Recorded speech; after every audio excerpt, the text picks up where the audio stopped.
Hi friends, welcome to rainbow stories. உங்களுடன் இணைந்திருப்பது உங்கள் அமுதா.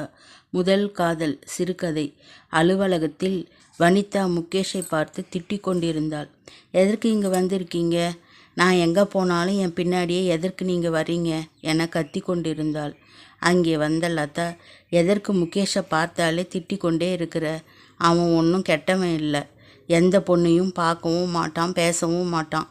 உன்னிடம் கொஞ்சம் சகஜமாக பேசினா உடனே திட்டிக்கிட்டே இருக்கிறியே என லதா சொன்னாள். வனிதா கொஞ்சம் மனசை மாற்றிக்கொண்டாள். ஆம், நாம் ஏன் அவனை பார்த்தாலே கோபமாக கத்தி கொண்டே இருக்கிறோம்? அவனை பார்த்தாலே பிடிக்கவில்லை, கோபந்தான் வருகிறது.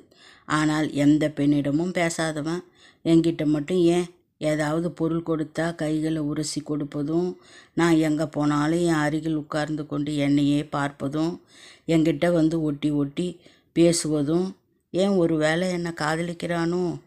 ஆனால் என்னிடம் எந்த ஃபீலிங்ஸும் இல்லை என சொல்லி கொண்டாள். உடன் வேலை செய்யும் மாதவி, நாம் ஒருவனை நல்லவன்னு நம்பி நம்ம வாழ்க்கைக்கு ஏற்றவன்னு நினச்சா அவன் கெட்டவனாக இருக்கிறான், கெட்டவன்னு ஒதுக்கி வச்சா நல்லவனாக இருக்கிறான். நாம் எல்லோரிடமும் ஜாக்கிரதையாக இருந்தால் எந்த பாதிப்பும் வராது என சொன்னாள். அவள் சொல்வது சரி எனப்பட்டது வனிதாவிற்கு. மறுநாள் வனிதாவிற்கு பிறந்த நாள். அனைவருக்கும் ஸ்வீட் கொடுத்து கொண்டு இருந்தாள். அனைவரும் கை கொடுத்து வாழ்த்து சொல்லி கொண்டிருந்தனர். முகேஷ் ஒரு பூச்செண்டுடன் வந்து ஹாப்பி பர்த்டே வனிதா என சொல்லி பூச்செண்டு கொடுத்து விட்டு கை கொடுத்தான். கை கொடுத்ததும் வனிதாவிற்கு 1000 பட்டாம்பூச்சிகள் பறப்பது போல் இருந்தன. அவன் கையை விட மனமில்லை வனிதாவிற்கு. முகேஷ் மீது லவ் வந்து விட்டது. இரவு முழுவதும் தூக்கம் வரவில்லை. அவன் நினைவாகவே இருந்தாள். புரண்டு புரண்டு படுத்து கொண்டிருந்தாள். அதன் பிறகு முகேஷும் வனிதாவும் நெருங்கி பழக ஆரம்பித்தனர். இருவரும் ஒன்றாக சாப்பிடுவது, அரட்டை அடிப்பது என இருந்தனர். அலுவலகத்தில் எல்லோரும் கிசுகிசுத்தனர். அவனுக்கு அவள் லஞ்சு செய்து வருவதும், அவனுக்கு பிடித்தவற்றை எல்லாம் செய்து கொடுப்பதும் என போய் கொண்டிருந்தது. இப்போதெல்லாம் அவனை இவ தான் அதிகமாக உரசுறா. எந்த நேரமும் அவன் கை மேலே கை வைப்பதும், தோள் மேலே கை வைப்பதும் என வனிதாவின் நடவடிக்கை முற்றிலும் மாறி போயிருந்தது. இதை கவனித்த தோழி லதா, என்னடி இப்பெல்லாம் முகேஷை திட்டுவதே இல்லை, அவனை நீயே தேடி தேடி போய் பேசுகிற, என்ன லவ்வா என கேட்க அவளிடம் மழுப்பி விட்டு வீட்டிற்கு சென்று விட்டாள். இதை இப்படியே தொடர விடாமல் அவனிடம் நம்ம லவ்வை சொல்லிவிட வேண்டும் என முடிவு செய்தாள். மறுநாள் எழுந்து வேகமாக கிளம்பினாள். என்னடி இவ்வளோ சீக்கிரமாக கிளம்புற? நான் இன்னும் சமைக்கலடி என அம்மா சொன்னாள். அதற்கு வனிதா, சாப்பாடெல்லாம் வேண்டாம்மா, ஆஃபீஸில் ஒரு ஃபங்க்ஷன் போகிறோம், எல்லாம் ஹோட்டலில் சாப்பிட்டுக்கிறோன்னு சொல்லிட்டு சந்தோஷமாக கிளம்பினான். அதற்கு அவள் அம்மா, என்னடி இவ்வளோ சந்தோஷமாக கிளம்புற? என்ன, யாரையாவது லவ் பண்ணுறியாடி என கேட்டாள். அதெல்லாம் ஒன்றும் இல்லைம்மா என வனிதா சொல்ல, உன் வயசை கடந்து தாண்டி நானும் வந்திருக்கேன். உன்னை லவ் பண்ண வேண்டாம்னு சொல்லலை, கொஞ்சம் நல்ல வசதியான பையனாக பார்த்து பண்ணு, அப்போ தான் முடியாத காலத்தில் உக்காந்து சாப்பிட முடியும், இல்லைன்னா என்ன மாதிரி தாண்டி கஷ்டப்படணும்னு சொன்னான். அதெல்லாம் காதுலியே வாங்காத வனிதா, நான் கிளம்புறேம்மா, மற்றதெல்லாம் வந்து சொல்கிறேம்மா என சொல்லிட்டு வேகமாக பஸ் ஸ்டாப் வந்து சேர்ந்தாள். கால் தரையில் நிற்கல. வனிதாவிற்கு என்ன சொல்ல போகிறானோ என நினைத்தாள். நம்மையே சுற்றி சுற்றி வந்தவன் விருப்பம் இல்லை நான் சொல்லிட போகிறான், விருப்பம்னு தான் சொல்லுவான். ஒரு பூச்செண்டு வாங்கி ப்ரப்போஸ் பண்ணிடலாம் என நினைத்தாள். அலுவலகம் சென்றாள். முகேஷிடம், நாம் ஒரு ஹோட்டலுக்கு போய் சாப்பிடலாம் என கேட்டாள். அதற்கு, ஏன் நீ சாப்பாடு கொண்டு வரலையா என கேட்டான். இல்லை என வனிதா சொன்னாள். பரவாயில்லை, என் லஞ்சை நீ சாப்பிட்டுக்க, எனக்கு பசிக்கலை என சொன்னான். இல்லை, உங்ககிட்ட நான் கொஞ்ச நேரம் பேசணும் என்று சொன்னாள் வனிதா.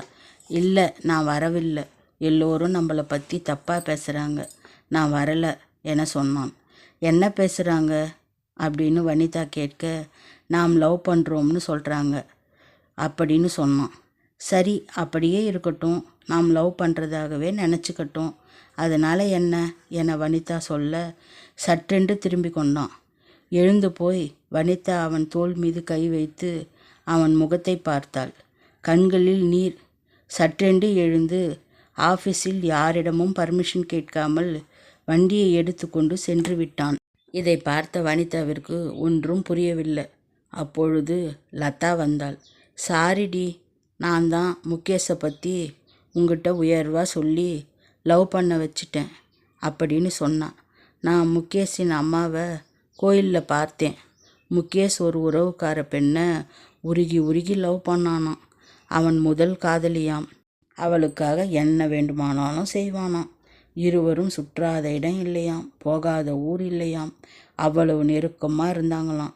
இவனுக்கு அவள், அவளுக்கு இவன்னு சந்தோஷமாக இருந்தாங்களாம்.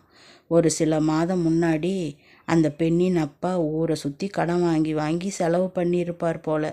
அந்த கடனை கட்ட முடியாமல் திணறி கொண்டு இருக்கும்போது பெரிய தொகை கடன் கொடுத்தவனில் ஒருவன், உன் பொண்ணை கல்யாணம் பண்ணி வச்சா எல்லா கடனையும் நானே பார்த்துக்கிறேன், என் கடனையும் கொடுக்க வேண்டியது இல்லைன்னு சொன்னாராம்.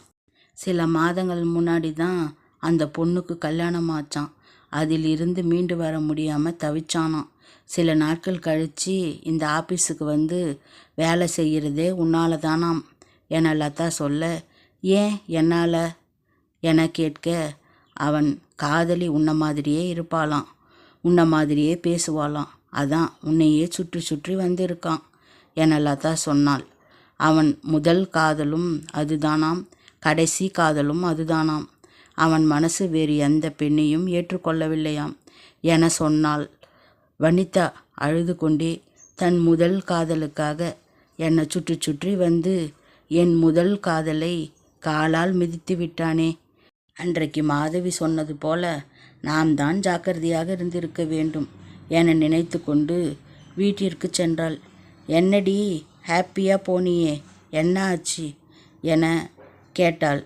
ஒன்றுமே ஆகலம்மா, நான் ஏமாந்தது தாம்மா மிச்சம் என சொல்ல, நாம் காண்பது எதுவும் உண்மை இல்லைம்மா, நாம் தான் ஜாக்கிரதையாக இருக்கணும் அப்படின்னு அம்மா சொல்ல, அதுவரை அம்மாவை ஒன்றும் தெரியாதவளாக நினைத்த வனிதா ஓடி போய் கட்டி கொண்டு அழுதாள்.